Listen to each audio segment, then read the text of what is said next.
नजर झाल्यानंतर ज्या मुलाचं पोट भरत आहे, नजर चांगली पाहिजे. साधू संतांची आपल्यावर प्रेमाची नजर पडावी, भगवंताची प्रेमाची नजर पडावी.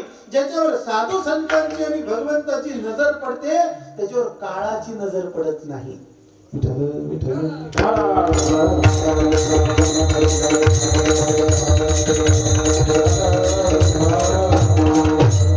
माणसं व्यवहारामध्ये जर ओळखायची असेल तर ती नजरेवरून ओळखायची असतात. त्यांची नजर कशी आहे, चोराची सुद्धा नजर ओळखायची असते. मला काही करावं लागत नाही. ज्याला नजर कळाली ना त्याला जीवनामध्ये सफलता प्राप्त होते. नजर नाही कळाली संपला तो. नजर चांगली लागते, दृष्टी चांगली असावी. जशी दृष्टी असेल तशी सृष्टी दिसते. कामी माणसाला सर्व कामीच दिसतात, क्रोधी माणसाला क्रोधी दिसतात, लोभी माणसाला लोभी दिसतात. आतमध्ये जे असेल ते बाहेर दिसेल ना. आतमध्ये जर देव असेल तर सर्व देव स्वरूप दिसते. साधू संतांची तुकोबारांची दृष्टीच ब्रह्ममय झालेली होती. कहा पगडारू देखे अनेरा, देखे तो सब होईने घेरा. देव मानण्याचं नाही, सर्वच परमात्मा स्वरूप आहे अशी पवित्र नजर लागते. म्हणून तुकोबारांनी सांगितलं परद्रव्य परनारी यांचा धरी सोपी साधन आहे, ते फार अवघड नाहीये. धनाची अभिलाषा करू नका, स्त्रीची अभिलाषा करू नका, परपुरुषाची अभिलाषा करू नका. जीवनामध्ये त्रिसूत्री कार्यक्रम अवलंबला पाहिजे. आमच्या आश्रमावर आम्ही ह्या 3 गोष्टी बोर्डच लिहिला. परनिंदा नको, परधन नको आणि परस्त्री नको. हे ज्यांना मान्य असेल त्यांनी या, बाकीच्यांनी निघून जा. आम्हाला काही गरज नाहीये. अरे आम्ही ज्याच्या नावानं भजन करतो तो आम्हाला देणार आहे, मी कोण देणार आहे? आम्ही काय कुणाचे खातो, आमचा राम आम्हाला देतो. आणि त्याचं नाव घेऊन जर भजन करायचं आणि समाजाच्या समोर जर भीक मागायची वेळ आज येत असेल तर लांछन येत्या परमार्थाला. तुझे दास्य करू आणि का मागो खावया, भीक झाल्याची ने माझे पंढरी राया. आणि अशी साधना असेल तर देवाची प्राप्ती होतेच. अभंगाचं 3 देवा भाग्य घराये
देवाकडे जाणारे भक्त वेगळे आणि देव ज्यांच्याकडे येतो ते भक्त वेगळे.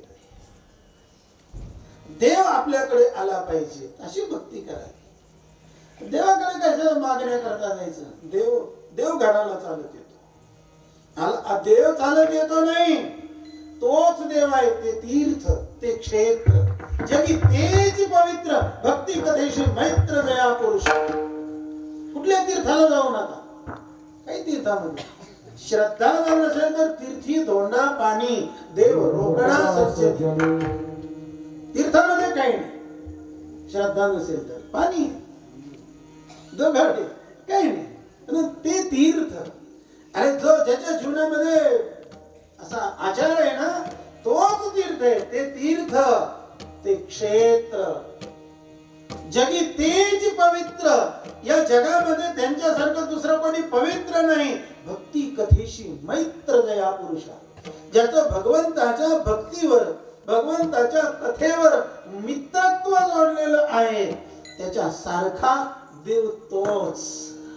ते चालते ज्ञानाचे बिंब, दयाचे अवयव ते सुखाचे कोंब.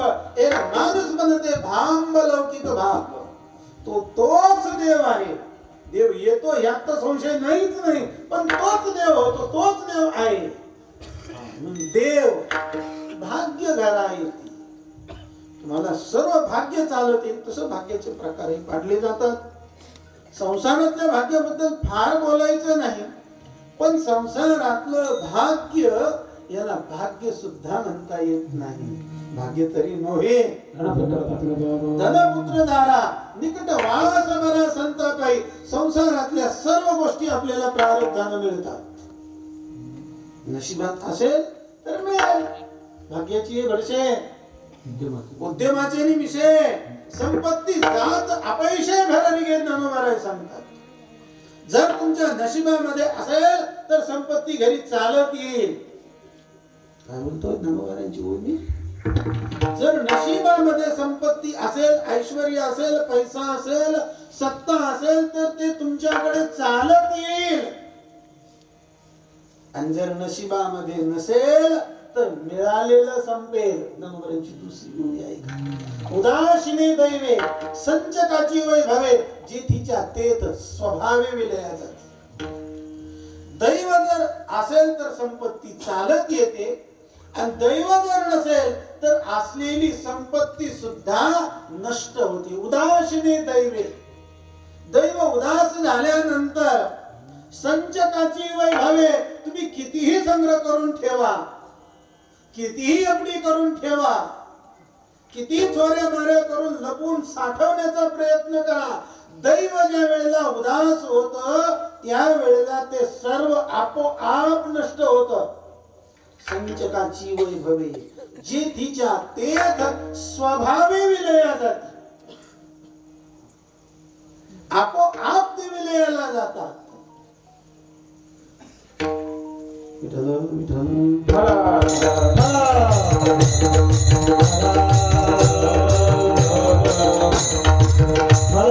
सर्प विंचू दिशे धन अभागिया कोळसे. जर नशिबात नसेल ना तर हंडा सापडला तरी त्याच्यावर साप दिसतो, त्याच्यात विंचू दिसतात आणि त्याच्यात कोळशी दिसतात. नशिबात नसेल तर, पण संपत्ती बद्दलचा विचार करू नका.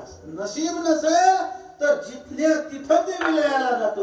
ज्ञानोबांचे शब्द महत्वाचे आहेत. उदासीने दैवे, दैव उदास झालं, दैव उदास होत नाही. दैव उदास कुणावर होतं? ज्याचं कर्म चांगलं नसतं त्याच्यावर दैव उदास होते. 14 चौकड्या लंका नाथा, 14 चौकड्याचं आयुष्य रावणाला प्राप्त झालं होतं, पण कर्म चांगलं नव्हतं म्हणून 1चा आकडा पुसला, 4 मध्ये जीवन संपवावं लागलं. म्हणून दैव अनुकूल राहण्याकरता कर्म चांगले करा. ज्याचं कर्म चांगलं आहे त्याच्याकडे दैव शोधत येते, आणि ज्याचं कर्म चांगलं नसेल त्याचं आहे ते नष्ट होत. देव भाग्य घरा येती, संपत्ती त्या सकळा. सर्व संपत्ती, सर्व वैभव, सर्व सुख तुम्हाला शोधत येईल. ते तर तुम्ही जे करू म्हणाल ते अपयश सिद्धी जाईल. वांछितही पुरेल मानसीचे, वाचा सिद्धी पावाल, अज्ञापक व्हाल, म्हणजे तुम्ही ते मागतील महारथी. तुमच्या सर्व इच्छा पूर्ण होतील.